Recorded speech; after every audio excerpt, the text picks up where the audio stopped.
वफा के थपेड़ों में कनारा शान रमजान है, मोमिनों के दिल का उजाला शान रमजान। वेलकम बैक नाजरीन, आपका खैर मकदम है मुकाबला हुस्न क़िराअत में। मैं हूँ आपका मेज़बान सैयद सलमान गुल और आज मुकाबला हुस्न क़िराअत में 3 कंटेस्टेंट्स हमारे साथ मौजूद हैं। मैं तीनों से आपका तारुफ़ करवाता हूँ, तीनों से आपको मिलवाता हूँ। हाफिज़ क़ारी जमील मुस्तफ़ा, जामिया हनफिया गौसिया से आपका ताल्लुक़ है, ये कंटेस्टेंट ए है। कंटेस्टेंट बी मोहम्मद साद है, दारुल उलूम क़मरुल इस्लाम से आपका ताल्लुक़ है। कंटेस्टेंट सी मोहम्मद ओवैस गौहर हैं, छोटे से हैं और बड़ा सा इमामा भी पहना हुआ है माशाल्लाह, और मुझे बड़ी उससे देख रहे हैं। तालीमुल कुरान से इनका ताल्लुक़ है और देखते हैं कि बहुत प्यारा सा बच्चा है। देखते हैं कि तीनों कुर्रा हज़रात में से आज कौन सा बच्चा सेलेक्ट होता है और क्वार्टर फाइनल राउंड में अपना नाम लिखवाता है। इसके लिए ज़रूरी है, लाजमी है कि ये द प्राइड ऑफ पाकिस्तान अलहाज क़ारी वही ज़फ़र क़ासमी साहब को मुतासिर कर सके। और क़ारी साहब जिन बातों से मुतासिर होते हैं उनमें सबसे पहली और बुनियादी बात है तजवीद, यानी कुरान को सही तजवीद से पढ़ना। क़ारी साहब का फोकस इस पर है। क़ारी साहब हमेशा कहते हैं कि जो सही तलफ़्फ़ुज़ और अदाई के साथ, सही तजवीद के साथ कुरान पढ़ते हैं वही सही कुरान पढ़ते हैं, वरना जो तजवीद गलत हो तो माना गलत हो जाता है और उसकी वजह से फिर वो सवाब की जगह हमारे लिए वबाल भी बन सकता है। क़ारी वही ज़फ़र क़ासमी साहब की खूबसूरत तिलावत से हम आगाज़ करवाते हैं। क़ारी साहब इंशाअल्लाह तिलावत करेंगे और उसके बाद क्योंकि ज़ाहिर मुकाबला हुस्न क़िराअत में हुस्न क़िराअत क्या है ये हम आपको क़ारी साहब की तिलावत से ही बता पाते हैं। क़ारी साहब तिलावत कलाम बिस्मिल्लाह। أعوذ بالله من الشيطان الرجيم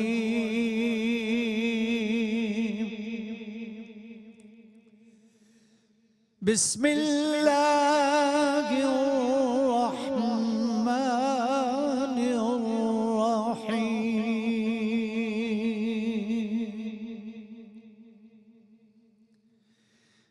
لا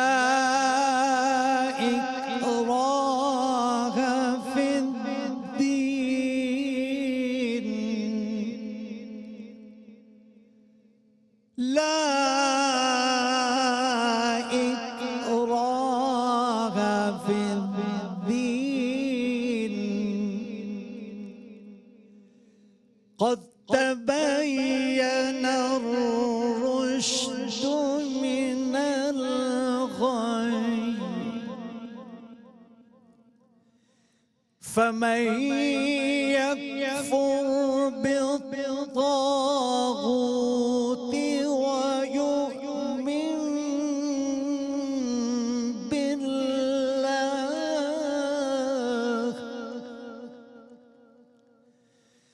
ويؤمن بالله فقد استمسك بالعروة الوثقى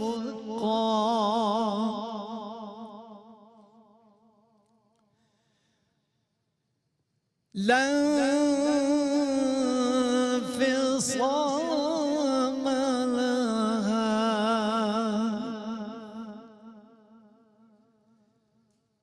والله سميع عليم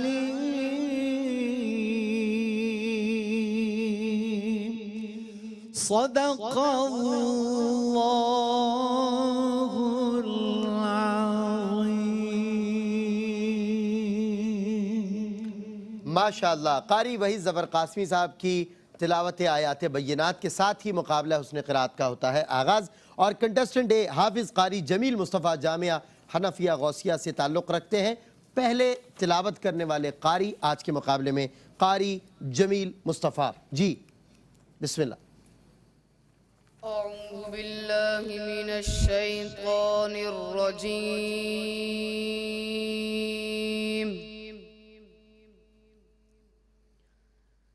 بسم الله الرحمن الرحيم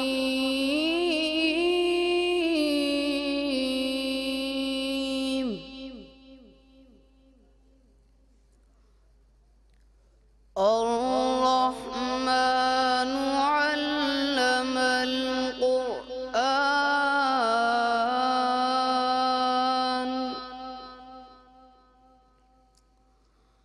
خلق الإنسان علمه البيان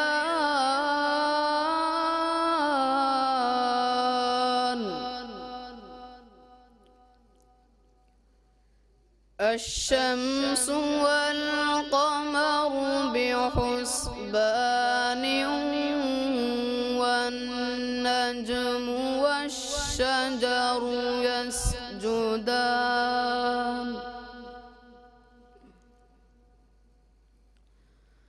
والسماء رفعها ووضع الميزان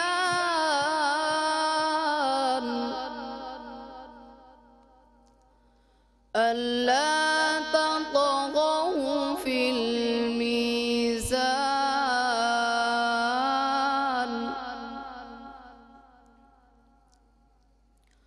وأقيموا الوزن بالقسط ولا تخسروا الميزان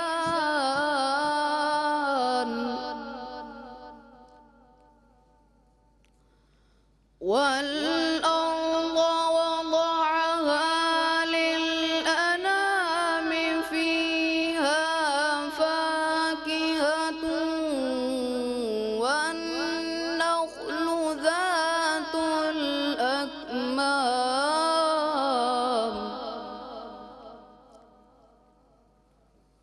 والحب ذو العصف والريحان فبأي آلاء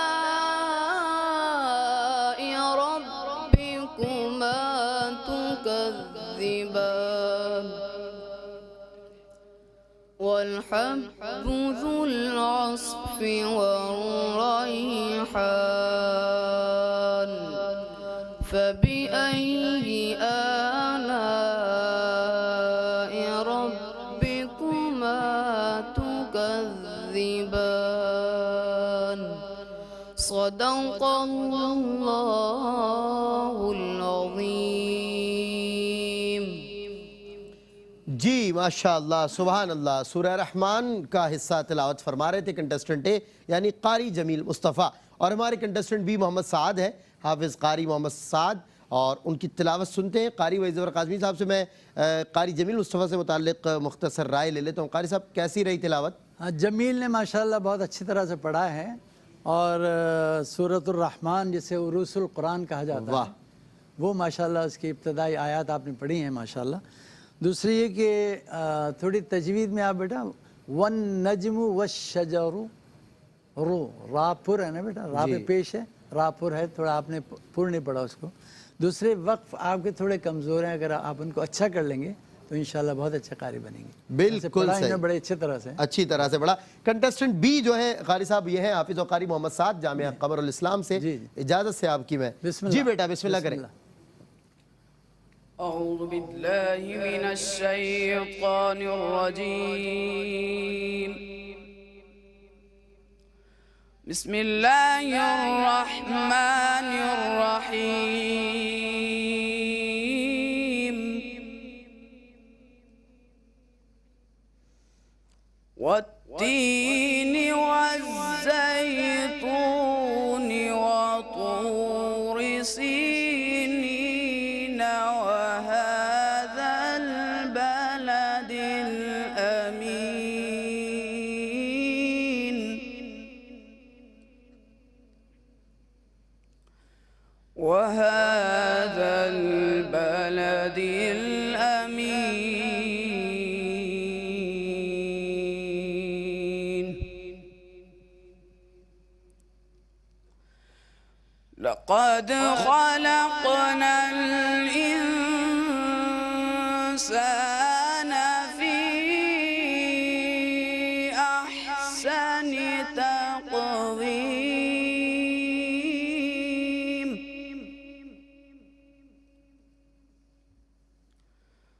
ثم رددناه أسفل سافلين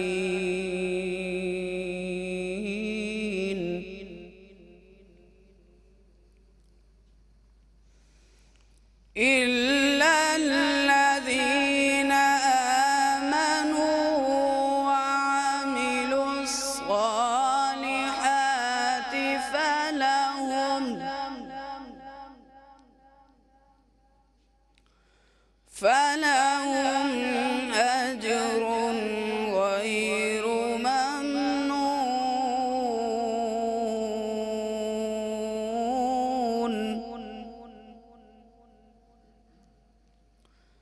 فما يكذبك بعد بالدين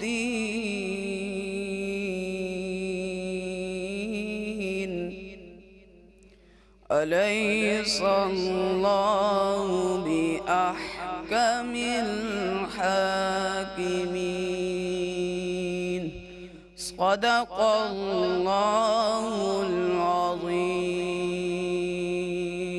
माशाल्लाह हाफिज और कारी मोहम्मद साद कंटेस्टेंट बी तिलावत फरमा रहे थे। कारी वही ज़बर कासमी साहब, कैसा पाया आपने इनको?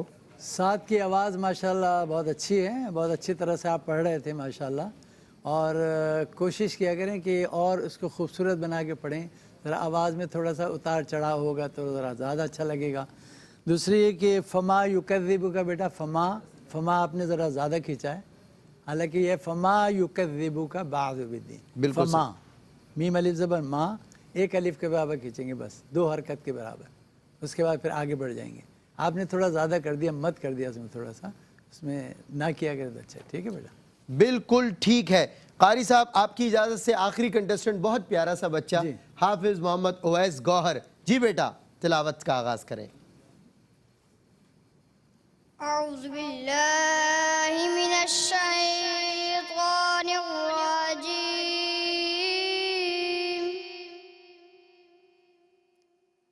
بسم الله الرحمن الرحيم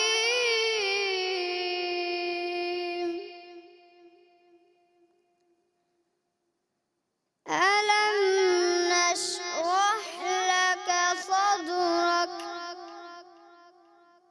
ووضعنا عنك وزرك الذي أنقض ظهرك ورفعنا لك ذكرك ألم نشرح لك صدرك ووضعنا عنك وزرك الذي أنقض ظهرك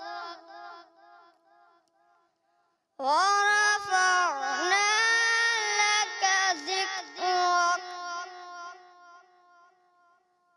فإن مع العسر يسرا وإن مع العسر يسرا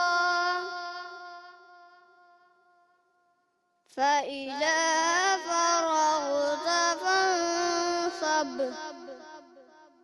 وإلى ربك فارغب صدق الله العظيم तीसरे कंटेस्टेंट जो है वह कंटेस्टेंट सी, उन्होंने भी अपनी तिलावत कर ली और तीनों कंटेस्टेंट्स ने आज अपनी अपनी तिलावत सुना दी। यकीनन कुरान पढ़ा है, ये बहुत बड़ी सआदत की बात है। जी। और कुरान मजीद का पढ़ना हर्फ हर्फ नेकी, फिर रमज़ान मुबारक में नेकी, 70 गुना नेकी, उससे भी ज़्यादा।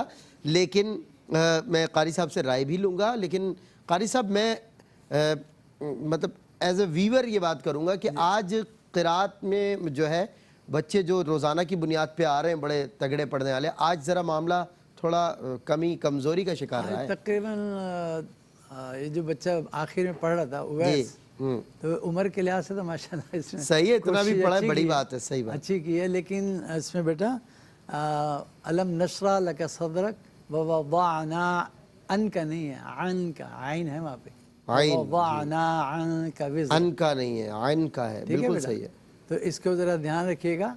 और दूसरे आप तजवीद पे ज़्यादा जोर दें, तजवीद अच्छी पढ़ेंगे आप, तजवीद अच्छी तरह सीखेंगे तो फिर आप उसको अच्छी तरह से अदा कर पाएंगे। बिल्कुल सही, ठीक है बेटा, बिल्कुल सही। तो आप ज़रूर इस पे ध्यान दीजिए, तजवीद आपकी सही होनी चाहिए।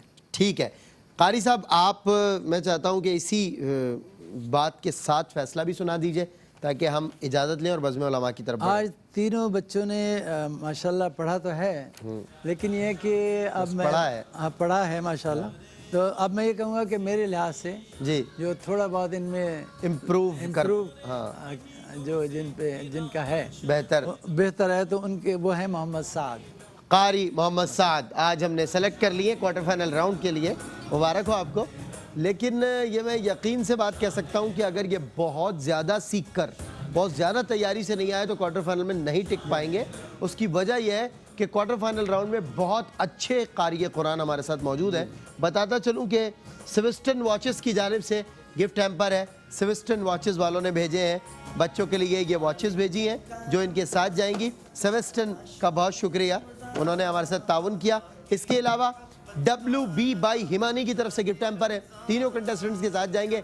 WB बाई हिमानी वालों का बहुत शुक्रिया। एक वक्फा लूँगा, कारी वही ज़फ़र कासमी साहब आपका भी बहुत शुक्रिया।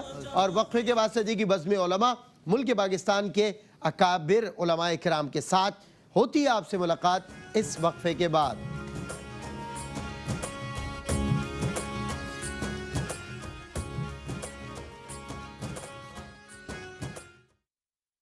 तूफान के थपेड़ों में कनारा शान रमजान है मौमी